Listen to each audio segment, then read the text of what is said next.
Good morning. This is the Great Basin Smoke Dispersion Briefing for Friday, March 12th. Looking at precipitation over the past week on the left, actual amounts fairly light, a lot of light stuff, especially across parts of Idaho and western Wyoming, little precip to less than a quarter inch. Had some moderate amounts, a half inch or so across the higher terrain of eastern Nevada and the whole Wasatch chain, and all the way down into the higher mountains outside of Cedar City and St. George. Little precip in the lower elevations. You can see the percentage of normal, only a small belt of slightly above normal precipitation in the blue here, as well as in south central Nevada. A lot of areas in the far south and in much of the north, again, well below normal, only getting about 10% of their normal precipitation. On the left, new snowfall. Most of it here in this blue shade, anywhere from 3 to 6 inches. Locally higher amounts up in the north slope of the Uintas, where they had anywhere from 8 to 12. Also, some pockets of 8 to 12 down outside of Cedar City. And of course, the Sierra got hammered pretty good with a foot or two of fresh snow.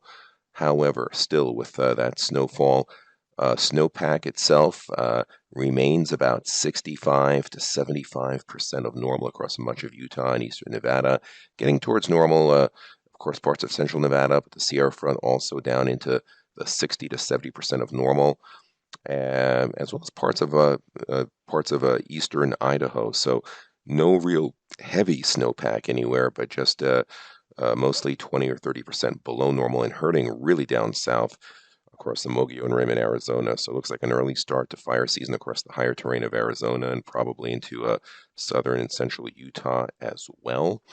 Can see some of the dryness on the 1,000-hour fuels, this gold area outside of the Spring Mountains, indicating single-digit 1,000-hour fuels, as well as the mountains outside of Ely. So you can see how during a dry, breezy period, we can get a large fire like occurred just a couple of days ago between Vegas and Ely.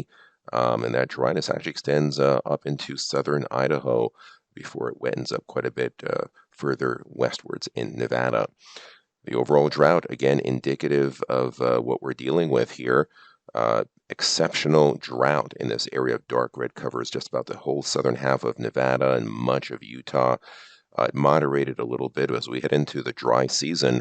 It would not be surprising to see this exceptional drought cover all the way up into the maybe southern Idaho area. So a very dry start to this upcoming fire season unless we get a monumental change in the weather pattern, which is not looking too likely. But an interesting one, we have a deep closed low across far southern Nevada near Vegas, rotating moisture up through Arizona. So there'll be some moisture heading into southern and central portions of Utah and Nevada, but this system will start moving to the east into Colorado, where they'll see some really heavy snow amounts. Could also affect areas of eastern Utah over the next 24 to 36 hours. And we see that weather map later Friday afternoon. There's the upper low right over Vegas. There's the deep moisture with the clouds and precipitation rotating from south to north in that counterclockwise flow. Excellent overall dispersion. You can see the upper level winds around that low coming out of the northeast across Nevada and rotating back from the south with the moisture into parts of Utah and Colorado. You see the winds picking up here, the enhanced areas in orange and pink, indicating transport winds of 20 to 30 miles per hour. So good overall dispersion there, maybe a little bit too much in some areas. Excellent vertical mixing in the yellow to red shades, anywhere from 3 to 5,000 feet above ground level. And we're in that time of year where inversions do not last too long, so things should be perking up.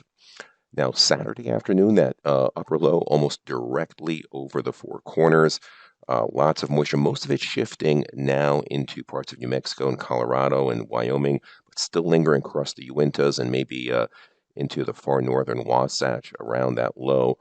Excellent overall dispersion, again, coming out of the north across Nevada and rotating back across the southwest, across parts of southeastern Utah.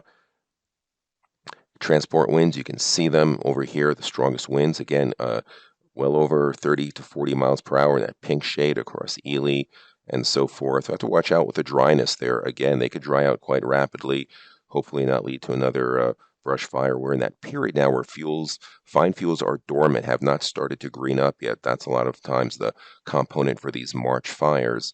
that we typically have. Again, excellent overall vertical dispersion.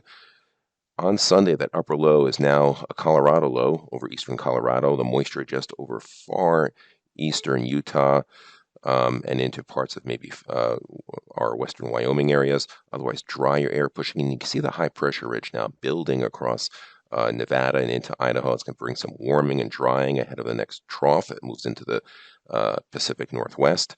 Overall, good mixing. We see the white and yellow shades. Winds diminishing across Nevada, the strongest winds around that low in eastern Utah.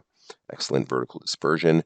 3-day precipitation totals from Friday morning through Monday morning. You can see most of it across southern Utah and the Arizona Strip, a quarter to a half inch. Some pockets of an inch or more. The Uintas should do really well in this flow pattern, especially the north slopes of them, probably getting an inch and a half to 2 inches of melted precipitation, which could translate into 2 feet of snow out there, and massive snow event shaping up for Colorado.